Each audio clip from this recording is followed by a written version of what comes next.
তুমি আপন ঘরে দিনের আলো তুমি ছড়িয়ে দিতে চলে গেলে মদিনায় মক্কা ছেড়ে হে রাসূল তোমাকে ভুলি আমি কেমন করে হে রাসূল তোমাকে ভুলি আমি কেমন করে। আল্লাহ রাব্বুল আলামিন কুরআনুল কারীমের মধ্যে আরো জানায় দিলেন ওয়ালা তাজআল ইয়াদাকা মাগলুলাতান ইলা উনুকিকা ওয়ালা তাবসুতহা হে বান্দা সব দান করে দেবা এটাও তোমারে বলছি না, আবার দান করা থেকে নিজের হাত খুলবা না, মুষ্টিবদ্ধ করে রাখবা এটাও বলছি না। ইসলাম কত সুন্দর ঠিক না বলেন? সব দান করতে বলছে না, আবার হাতকে গুটিয়ে রাখবা এটাও নয়। আল্লাহ যে রিজিক দিয়েছেন সেই রিজিক থেকে খরচ করতে হবে কার পথে বলেন তো? আমার ভাইয়েরা, আল্লাহ নবী বিশ্ব নবী মুহাম্মদ রাসূলুল্লাহ সাল্লাল্লাহু আলাইহি ওয়াসাল্লাম একদিন মসজিদে নববীতে নামাজের জন্য চলে গেলেন। নামাজের মুসল্লায় দাঁড়িয়ে পড়েছেন আল্লাহর নবী ইমামতি করার জন্য। মুয়াজ্জিন ইকামত দেওয়া শুরু করেছেন। ইকামত কমপ্লিট হয়েছে। স্বাভাবিকভাবে আল্লাহর নবী তাকবীরে তাহরিমা বেঁধে নামাজ শুরু করবেন, কিন্তু দেখা গেল উল্টো কাজ। আল্লাহর পয়গম্বর আজকে তাকবীরে তাহরিমা বলে নামাজ শুরু করলেন না, কোনো কথা বললেন না। পেছনের দিকে সাহাবায়ে কেরামদেরকে দুই হাত দিয়ে সরিয়ে তিনি মসজিদ থেকে বের হয়ে চলে আসলেন। সাহাবায়ে কেরামরাও কোনো বাদউত্তর করলো না। আজকে আমার দেশের ইমাম সাহেব যদি এমন করতো, মুসল্লিরা বলতো ইকামত হয়ে গেছে, হুজুর কোনে যান আগে বলে যান, কথা বলেন না। কিন্তু সাহাবায়ে কেরামরা কোনো বাদউত্তর করলেন না, কোনো কথা বললেন না, হইচই করলেন না, একে অপরের সাথে কথা বললেন না। সাহাবায়ে কেরামরা অপেক্ষা করতেছেন, অপেক্ষার প্রহর গুনতেছেন। এক পর্যায়ে দীর্ঘক্ষণ অপেক্ষা করার পর আল্লাহ নবী আবার মসজিদে ঢুকলেন, তাকবীরে তাহরিমা বাঁধলেন, নামাজ শেষ করলেন। নামাজ শেষ হয়ে গেল। সাহাবায়ে কেরামরা বলে ইয়া রাসূলুল্লাহ, ইয়া হাবিবাল্লাহ, যদি বেয়াদবি না নেন আমরা একটা প্রশ্ন আপনাকে জিজ্ঞেস করতে চাই। আল্লাহর পয়গম্বর বললেন কি প্রশ্ন? সাহাবায়ে কেরামরা বলো। সাহাবায়ে কেরামরা বলে ইয়া রাসূলুল্লাহ, ইয়া হাবিবাল্লাহ, আজকে নামাজে আপনি যেমনটি করেছেন ইতিপূর্বে এমনটি তো আপনাকে করতে দেখি না ইয়া রাসূলুল্লাহ। ইকামত হয়ে গেছে, নামাজ শুরু করবেন, নামাজ না শুরু করে আপনি চলে গেলেন, দীর্ঘক্ষণ পর্যন্ত বাইরে থেকে আবার চলে আসলেন। এর হিকমতটা বুঝতে পারলাম না ইয়া রাসূলুল্লাহ। আল্লাহ নবী ডেকে বলেন সাহাবীরা শোনো, ইকামত যখন কমপ্লিট হলো, আমি যখন তাকবীরে তাহরিমা বেঁধে নামাজ শুরু করব, এই সময় আমার ব্রেনের ভিতরে কাজ করলো, আমার স্মরণ আসলো আজকে আমার বাড়ির ভিতরে এমন কিছু অতিরিক্ত দিনার দিরহাম রয়ে গেছে যা আজকে ওইগুলো না হলেও আমার চলবে, কোনো সমস্যা হবে না। আমি আল্লাহর নবী আগামী কাল কি হবে, কি খাবো, এই টেনশন চিন্তা আমি করি না। আজকে যে অতিরিক্ত টাকা যেগুলো না হলেও আজকে আমার চলতে কোনো সমস্যা হবে না, সেইগুলো ঘরের ভিতরে রেখে আমি নামাজে দাঁড়িয়ে কি করে আল্লাহর কাছে বলবো ইয়াকা না'বুদু ওয়া ইয়াকা নাস্তাঈন, আল্লাহ তোমার ইবাদত করি, তোমার কাছেই চাই। এটা আমি কেমনে বলবো? এই জন্য নামাজে না দাঁড়িয়ে আমি বাড়িতে চলে গেলাম। বাড়িতে গিয়ে অতিরিক্ত দিনার আর দিরহামগুলো, টাকা পয়সাগুলো আমি গরিবদেরকে দান করে দিয়ে এরপরে নামাজে এসে আল্লাহর সামনে দাঁড়িয়ে ইয়াকা না'বুদু ওয়া ইয়াকা নাস্তাঈন বললাম, আল্লাহ তোমার ইবাদত করি, তোমার কাছেই চাই। সুবহানাল্লাহ। তো অতিরিক্ত যেগুলো না হলে আমার চলে, সেইগুলো আল্লাহ দ্বীনের জন্য দান করা। দ্বীনের জন্য দান করলে পারে কি টাকা কমে যায় ভাই? না, তবে দান করতে হবে আবার পবিত্র জিনিস হালাল পয়সা দান করতে হবে। এমন নয় যে অবৈধভাবে 1 লাখ কামাইছে তো 20,000 টাকা দান করে ওইগুলো শুদ্ধ করে নিতে চায়। এমনও দুর্নীতিবাজ আমার সমাজে আছে না নাই? দান করে দিয়ে টাকাগুলোকে হালাল বানিয়ে নিতে চায় এমন ব্যাপক এরকম দুর্নীতিবাজ সন্ত্রাস আমার দেশে কম নাই, ঠিক কিনা বলেন? আল্লাহ রাব্বুল আলামিন বলছেন, শোনো, ইয়া আইয়ুহাল্লাযীনা আমানু আনফিকু মিন তাইয়্যিবাতি মা কাসাবতুম ওয়া মিম্মা আখরাজনা লাকুম মিনাল আরদ। দান করো ওই পবিত্র জিনিস যা আমি তোমাকে রিজিকের জন্য দান করেছি, রিজিক হিসাবে আমি যা তোমাকে দান করেছি, আর জমিন থেকে তোমার জন্য যা উৎপন্ন করেছি, এইগুলো তুমি এই পবিত্র হালাল জিনিসগুলি দ্বীনের জন্য দান করো। আল্লাহ পাক বললেন, ওয়ালা তায়াম্মামাল খাবিসা মিনহু তুনফিকুন। খবিস জিনিসগুলো, অপবিত্র জিনিসগুলো, নষ্ট জিনিসগুলো, এইগুলো তোমরা দ্বীনের জন্য, ইসলামের জন্য দান করো না। আমার সমাজের এমন মুসল্লি আছে না নাই যারা পকেটের টাকা যে আর কোনো দোকানে নেয় না, আর চলে না তো চলে না, সেইটা মসজিদের জুমার দিন কৌটার ভিতরে ঢুকায় দেয়, কথা কয় না,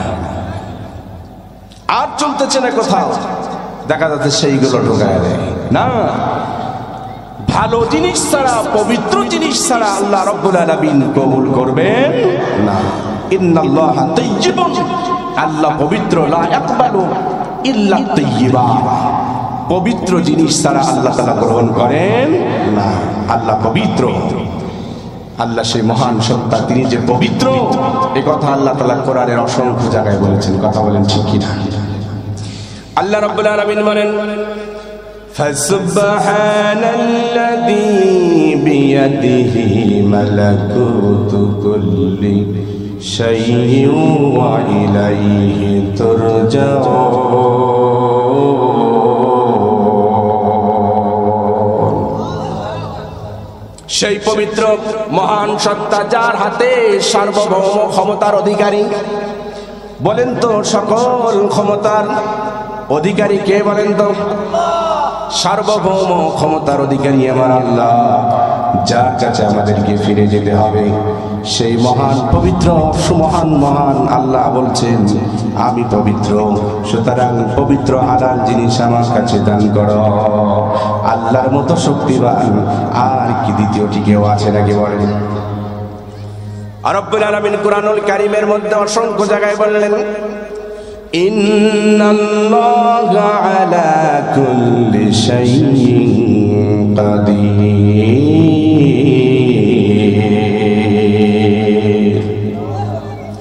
আল্লাহ রাব্বুল আলামিন বলেন, আমি সর্ব বিষয়ে শক্তিমান, কোনো একটি বিষয়ে নয়। আল্লাহ সর্ব বিষয়ে শক্তিমান। কেমন শক্তিমান? আল্লাহ সূরা ইয়াসিনের শেষের দিকে বলছেন, শোনো আমি কেমন শক্তিমান, শুনবা নাকি তোমরা?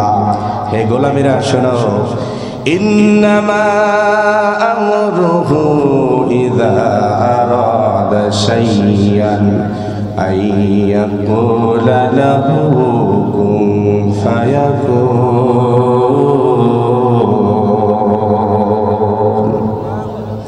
এ আমার গোলামেরা শোনো, আমি কেমন শক্তিমান জানো? যদি কোনো জিনিস আমি করার এরাদা করি, কোনো কিছু করার এরাদা যদি আমি করি, ইচ্ছা যদি আমি করি, আমার প্রস্তুতি গ্রহণ করা লাগে না। শুধু আমি বলি কোন, কোন শব্দের বাংলা অর্থ হলো হও, ফায়াকুন, সঙ্গে সঙ্গে সেই জিনিসটা হয়ে যায়, সেকেন্ড সময় লাগে না। কোন ফায়াকুন বলি তো হয়ে যায়, একটু সেকেন্ড সময়ও লাগে না। সেই মহান সত্তা পবিত্র, তাহলে দানও করতে হবে পবিত্র জিনিস, কথা বলেন ঠিক কিনা? আল্লাহ রাব্বুল আলামিন বলে, শোনো, তুমি যদি দান করো সেটা তো তোমার জন্যই থেকে যাবে। দুনিয়াতে টাকা পয়সা রেখে গেলে সেটা তো তোমার পরবর্তী ওয়ারিসরা মালিক হয়ে যাবে, আর যতটুকুই দান করবে সেটা তোমার সাথে যাবে। আল্লাহ কোরআনুল কারীমের মধ্যে বলেন, وما تنفقوا من خير فلأنفسكم তুমি যেটা দান করবা সেটা তো তোমার জন্যই রয়ে যাবে, এটা কখনো বিফলে যাবে না। তুমি যদি তোমার নিজের জন্য দান করো আখিরাতের ময়দানে সেটা তোমাকে জান্নাতে নিয়ে যাওয়ার জন্য উপকার করবে। সুবহানাল্লাহ। তবে দান করার ক্ষেত্রে আবার আল্লাহকে খুশি করার জন্য করতে হবে। কেউ কেউ আবার মারহাবা পাওয়ার জন্য, বাহবা পাওয়ার জন্য নিজেকে দানবীর বলবে, এই জন্য কিন্তু অনেকে দান করে। কথা বলেন ঠিক না? দান করতে হবে কাকে খুশি করার জন্য? আল্লাহকে খুশি করার জন্য দান করতে হবে। আল্লাহ রাব্বুল আলামিন সেটাও বলে দিলেন, ওয়ামা তুনফিকুনা ইল্লা ইবতিগা ওয়াজহিল্লাহ। দানটা হতে হবে আল্লাহর সন্তুষ্টির জন্য। আল্লাহর সন্তুষ্টি ব্যক্তি রেখে যদি কেউ দান করে তো সেই দান আল্লাহ রাব্বুল আলামিনের কাছে গৃহীত হবে না। একমাত্র খুশি করতে হবে কাকে বলেন? আল্লাহকে খুশি করতে হবে। তবে যদি কেউ মানুষকে দেখানোর জন্য নয়, এমন একটা পরিস্থিতিতে রয়েছে যেখানে দান যদি সে প্রকাশ্যে করে তাহলে তার দেখা দেখে, তার গিবের জন্য, উৎসাহ দেওয়ার জন্য যে আমি যদি দান করি প্রকাশ্যে মানুষের সামনে তাহলে পারে আমার দেখা দেখে আরো 10টা মানুষ দান করবে, তাহলে এটাই সমস্যা নাই। এভাবে সে প্রকাশ্যে মানুষের সামনে দান করতে পারে, নিয়ত থাকবে কাকে খুশি করার জন্য? আল্লাহকে খুশি করার জন্য। আল্লাহ রাব্বুল আলামিন তাও বললেন, আল্লাযীনা ইউনফিকুনা আমওয়ালাহুম বিল-লাইলি ওয়ান-নাহার। যারা দান করে আল্লাহর দ্বীনের জন্য, রাতে দান করে আবার দিনেও দান করে, রাতেও দান করে, গোপনে গোপনে আবার দিনের আলোয় দান করে। সিররাও ওয়া আলানিয়া, গোপনেও দান করে আবার প্রকাশ্যেও দান করে। যে ব্যক্তি আল্লাহকে খুশি করার জন্য, অন্য কোনো উদ্দেশ্য নাই, দিনে রাতে গোপনে এবং প্রকাশ্যে দান করে, আল্লাহ রাব্বুল আলামিন তাদের জন্য প্রতিদান দিবেন। আল্লাহ বললেন, ফালাহুম আজরুহুম ইনদা রাব্বিহিম, তাদের জন্য তাদের রবের কাছে আছে মোটা অঙ্কের প্রতিদান। সুবহানাল্লাহ বলেন। শুধু তাই না, আল্লাহ রাব্বুল আলামিন বললেন, ওয়ালা খাউফুন আলাইহিম ওয়ালা হুম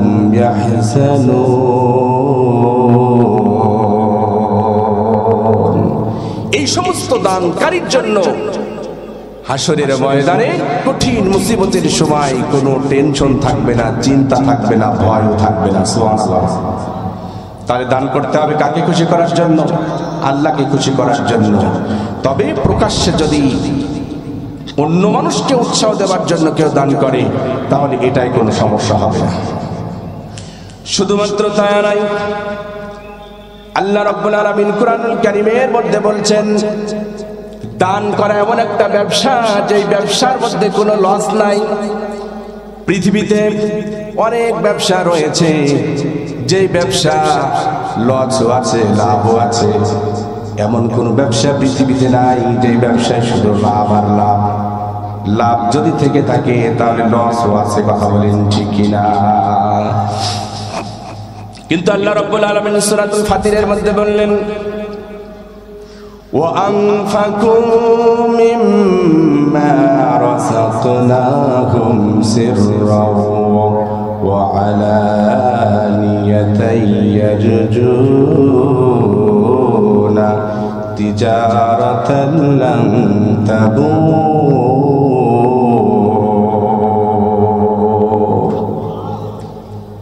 যে ব্যক্তি প্রকাশ্যে অথবা গোপনে আল্লাহর দ্বীনের জন্য, কোরআনের জন্য আল্লাহর রাস্তায় দান করবে, এটা এমন একটা ব্যবসা যেই ব্যবসায় কোনো লস নাই, শুধু লাভ আর লাভ, লাভ আর লাভ। সুবহানাল্লাহ বলেন। সম্মানিত ভাইরা আমার, আল্লাহ রাব্বুল আলামিন আরো বললেন, বান্দা, দুনিয়ার কিছু মানুষ আছে এমন যে দান করে না তা না, দান করে কিন্তু সবচাইতে ছোট জিনিসটা দান করে, সবচাইতে কমা জিনিসটা দান করে। দান করে না তা না, দান করে ঠিক কিন্তু ছোট ছোট জিনিসগুলো দান করে। মনে করেন মাদ্রাসার জন্য, কোরআনের জন্য, মসজিদের জন্য টাকা চেয়েছে, পকেটে হাত দিয়ে দেখে শুধু বড় বড় লোট, হ্যাঁ, তখন হাতটা আবার বের করে নেয়, পরে দেমনি বড়টা দিতে চায় না, মহাব্বতের জিনিস দিতে চায় না। আল্লাহ পাক বললেন, লান তানালুল বিররা হাত্তা তুনফিকু মিম্মা তুহিব্বুন।